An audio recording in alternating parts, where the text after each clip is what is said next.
Barbershop conversation, guys. They are officially napping. I got 45 minutes until one of them wakes up. But first of all, August 26th, free haircuts and backpack giveaways. If you want to donate, go to fhaw17@gmail.com. And I want to talk about Cali Enigma's video. He did a great video today. I disagree with him, but he did a great video. And he talked about body language and people being afraid of people. Me and Cali Enigma had a good conversation because I watch all Corey Lee's boxing. Not all of it, but I try and watch a lot of everybody's stuff because I don't, literally in the summertime, I don't even cut my TV on. You can take my TVs out of my house and I'll be perfectly fine with it, right? But he said something, but he forgot how he misinterpreted Jarrett Hurd's body language as it relates to Jamel Charlo, excuse me, about him being afraid. And Cali Enigma was going in on Jarrett Hurd about him being afraid. And I told people, Jarrett Hurd ain't no punk. I spent the day with him, so I fully understand who, not fully. I have a good understanding of what I believe his character and his toughness to be.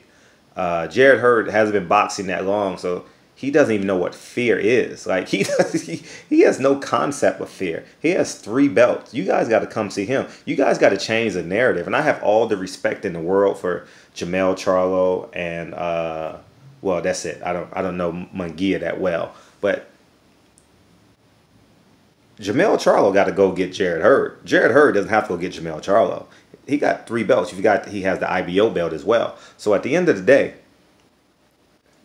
Jarrett Hurd is the ace high, and I know you guys. Anyway, the conversation's not about that. But Cali Enigma vehemently thought Jarrett Hurd was afraid of Jamel Charlo. He was talking about body language, all that. Well, you misappropriated your understanding of body language when you were talking about Jarrett Hurd being afraid. And then when he met the man, and this is why I tell people, covering boxing just from a social media platform, and I don't want to be disrespectful, but when I say this, fully understand where I'm coming from.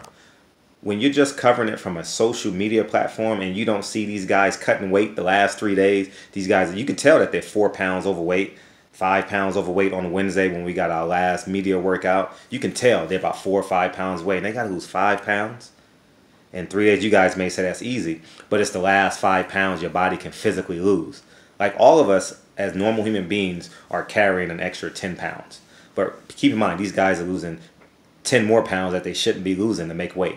All right. And Cali Enigma admitted, like, man, I didn't know. Seeing these fighters up close and seeing what they go through and looking in their eyes, you can vehemently see that these guys are not afraid of really any fight. Do they make business decisions? Yes, they make business decisions, and rightfully so. It takes 20 years to become a world champion.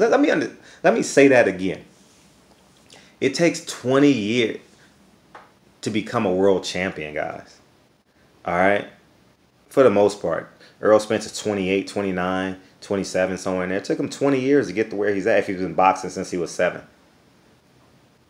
You know, it took... You know, so we just got to respect the real process. As boxing fans, we don't respect the real process in which it takes to become a world champion. These guys had to fight in amateurs for free. These guys had to fight their first 10 fights basically for free. You know, they're just making living expenses money. And now they're making millions of dollars, and now we want these guys to jump through every hoop that they can fit through. You know, at the end of the day, sometimes they need to go through wide hoops. Sometimes they need to fight Samuel Vargas. You know what I mean, to get a $1 million payday. But as I digress, Cali Enigma, the body language on Shawn Porter. First, I need to tell you guys about the setting that day. A lot of you guys complained about the lighting that was in the interview. The lights going out, lights going dark. That's why I said you guys got to be there to fully understand what's going on. You guys are complaining. Showtime has a big ensemble in the gym. You guys will see the lighting when you guys watch the show, and you're like, oh, that's what Fred was talking about. It was a big ensemble of the Showtime crew there. And on the other side, to the left of me, as I'm interviewing Shawn Porter, USADA is sitting there waiting for him to pee.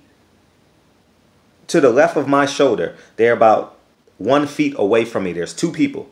There's an older man and a woman about my age, probably a little bit younger than me, to the left of me, and Shawn Porter's to my right, but in front of me a little bit. And you got Showtime in the back, so he's doing production, got to do an USADA. He just did his track work, right? He literally just did his track work, and now he's coming into the gym at about 2 o'clock. They finished their track work at 11. I was there, and they got to the gym at 2 o'clock, and USADA is waiting on him. Like, for real. And USADA cannot leave him until he finished peeing and doing what they have to. I don't know the logistics of that, but they couldn't be on camera. I know that because I asked him. I said, "Do you guys want to be in the camera and tell and explain what you guys have to do with the fight?" But they couldn't be on camera. I wanted to interview them to give you guys their perspective. So with the setting being what it was, Shawn Porter is pretty relaxed. He's calm, and keep in mind, I'm a friend of the family. Shawn Porter doesn't have to be emotional with me. I can just, and you guys got to give me credit. I laid the question. I could have led Shawn Porter into his answer because I'm a friend of the family. I did not. And I tell you guys in every video, like, you guys think I'm being biased, and I lay the question down. I try and I do my best to sustain my integrity. I'm not perfect at it. Please don't get me wrong. I'm not perfect at it, but Shawn Porter's talking to me. He's not talking to a media outlet that doesn't have a personal relationship with him. So me and Shawn, so I can sit back and ask questions, and if I misphrase the question, I can take the time to say, "Excuse me, Shawn, can I rephrase the question?" You get what I'm saying? There's none of that when I'm doing media scrums and in competition for a next soundbite. So Shawn Porter can be relaxed in front of me. You guys are misinterpreting that. Has not taken that into account. Okay? You guys need to fully understand the whole gamut of what's going on. And I would be the same way if I was interviewing Danny Garcia, just like someone said, Quest X, go subscribe to his channel. I watch his videos. He said Danny Garcia is overweight. Man, Danny Garcia is 25 days out, man. He's probably going to eat his last hamburger today. You know what I'm saying? Like, or his last steak. I'm being real with you guys, man. I'm not lying. This is real. These are real life things. These guys don't want to eat fruit cups for 3 weeks. You guys want these guys to eat fruit cups for 3 weeks? And 6 ounces of smoothies and 2 ounces of chicken breast. Man, come on, man. To cut this weight is just insane. But I will say this. You guys got to take everything into account as to what's going on. Shawn has every right to sit there and be comfortable in my presence. Shawn has every right to be slightly fatigued because he just did a track workout and USADA is waiting on him to pee, and Showtime is doing a 24-hour production on him. From the time he wakes up to the time he goes to bed. It is a 16-hour production. You guys will see it. Now, you guys not going to see the time lapses.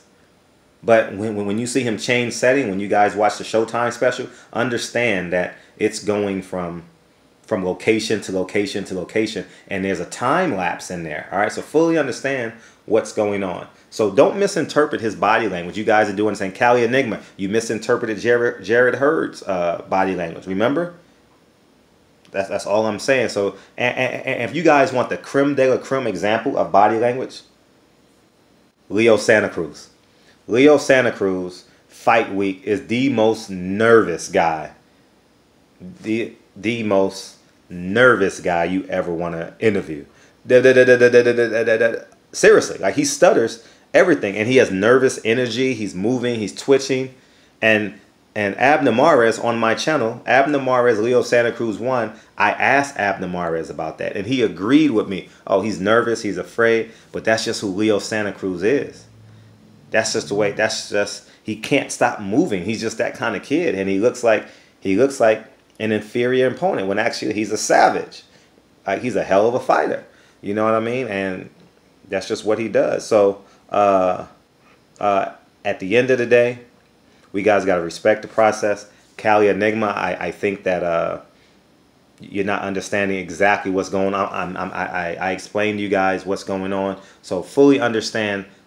Full circle as to what's going on, and that's it, man. I just want you guys to know that, and so don't be okay. I'll give you guys another example. Mike Tyson versus Lennox Lewis, right? Mike Tyson didn't want to fight Lennox Lewis. You would have never knew that if you were listening to Mike Tyson on the radio. He bit his ankle that fight, if I'm not mistaken. You know, that was some years ago in Memphis, right? They got into a fight at the last press conference, and Mike Tyson bit his ankle. Mike Tyson said he knew he was going to get his butt beat. Now, you guys got to go watch Mike Tyson's one-man show. And he also has a documentary on Netflix, right? And he has a documentary on the ESPN 30 for 30, but the one on Netflix is really good when he's watching it from his hotel room. And he can look down on the MGM. It's probably the Tropicana or New York or something like that. I thought that one was really good. So understand, so you can misinterpret body language. How about Evander Holyfield, who was calm? You know, and all he did was says, Jesus is on the main line. I'm going to win. That's basically what he said for 20 years or however long he fought. You can misconstrue him, right? So at the end of the day, body language is not the ultimate tell. A man's heart and how they actually move, right? And the words that came out of Shawn Porter's mouth is he will fight him.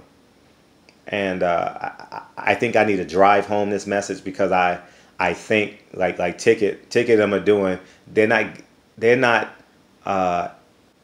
feeding you guys the 100% full circle as to what's going on as it relates to this fight and what's going on as it relates to Shawn Porter and Errol Spence. They're just picking one piece of it and making one strand of hair and making it seem like it can fool the entire scalp, right?